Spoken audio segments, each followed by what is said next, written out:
2019-24 మధ్యన TTD tender నిబంధనలను మార్చి YCP ముఖ్యుల సిఫార్సులతోనే అక్రమాలకు అనుగుణంగా ఉండడానికి వీలుగా మీరు నిబంధనలను ఇష్టానుసారంగా మార్చారే, దానికి నీ సమాధానం ఏమిటి వైవి సుబ్బారెడ్డి?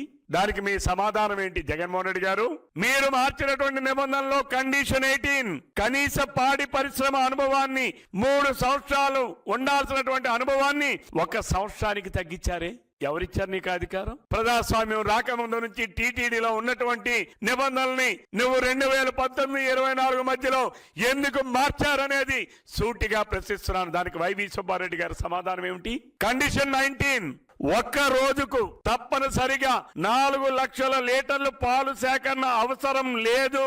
FSSAI నిబంధనలు అనుసరించవలసిన అవసరం లేదు అని మీరు నిబంధనలు ఎందుకు మార్చారో సమాధానం చెప్పాలి. కండిషన్ 20 8 టన్నుల నేతిని 1 ఏడాదిలో ఉత్పత్తి చేసి ఉండాలన్న నిబంధనని సడలించారే.